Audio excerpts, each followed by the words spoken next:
अस्सलाम वालेकुम दोस्तों, उम्मीद है सब दोस्त खैरियत से होंदा। इन वक्त शिकारपुर सिटी के अंदर एंटर थी चुका हूँ।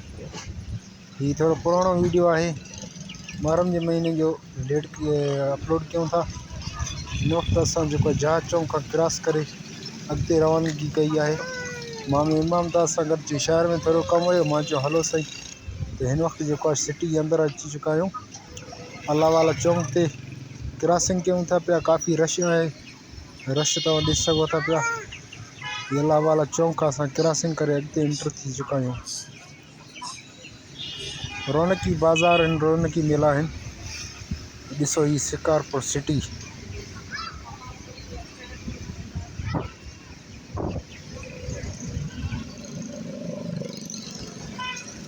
ये पुरानी इमारत तव्हांखे ॾेखारींदा। ही ॾिसो क़दीमी जगह है शिकारपुर सिटी। वॾी पुराणी वॾी अरसे जूं पुरानी जगह आहिनि जेके काठी जूं ठहियल आहिनि। ॾिसो माशाल्लाह शाम जे पहर जो है, काफ़ी रौनक होंदी है। इन वक्त ही ॾिसो तो सभी लगल आहिनि, केतिरो सभी लगल आहिनि माशाल्लाह।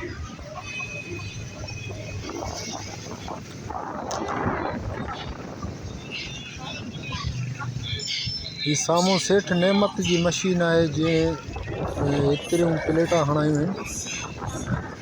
ये जेका भी चक्की मशीन आई प्लेटन ते हले थी पई, ये सभी हले थो पियो। ये साइड में ॾिसो था प्लेटां लॻल।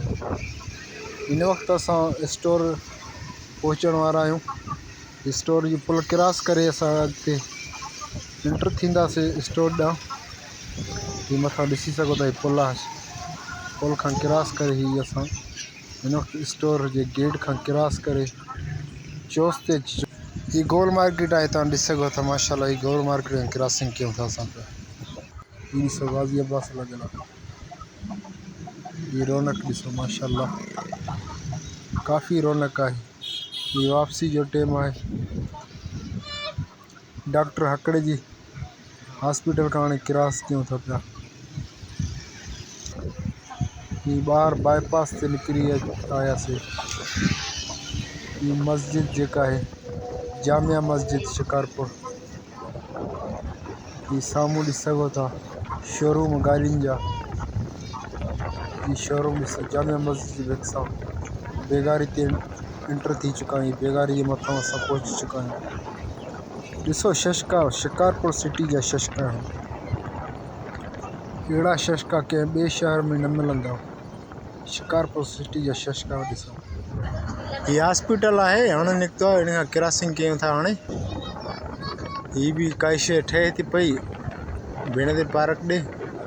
ही बर्फ़ कारखानो। इन खां क्रॉसिंग करे असां जेको आहे मेन गेट ते पहुची चुका आहियूं। ही साम्हूं मेन गेट आहे, ॾिसी सघो था। ये घोड़ा चौक त न आहे सरबो, ही शीशे जो होटल सरबो आहे। ये साम्हूं ॾिसो था शीशे वारो होटल। इन वक्त जो है तो असां सपना पंप ते पहुची चुका आहियूं। ये शीशे जो होटल वॾो मशहूर थी वियो आहे। अंदर AC वगैरह लगल अथसि। ये है सपना पंप। असां हींअर पंप ते वञी तेल भराईंदासीं। ये ॾिसो था शेर वारनि जो सपना पंप, तमामु बहितरीन जेको आहे पंप आहे। इन जो तेल भी तमामु बहितर हूंदो आहे। पंप ते पहुची चुकासीं। अॻियों गाड़ी लगल है, तेल भराए थी पई। जो हिन वक्त असां सिंध खां क्रॉस किया है। ये बाईपास ते ॾिसी सघो था, बाईपास चौक ते अची चुका आहियूं। हींअर चौक खां क्रॉस कयूं था पिया। ही होटल भी नओं निकितो आहे माशाल्लाह। इन होटल जी इहा ख़ासियत है तो तव्हांखे हिते जेका आहे मानी ऐं भाॼी ताज़ी मिलंदी, उन टाइम तैयार करे तव्हांखे ॾींदा। ऐं असांजी अॼु जी वीडियो एतिरे ते। नेक्स्ट वीडियो मुलाक़ात थींदी, तेसिताईं अल्लाह हाफ़िज़।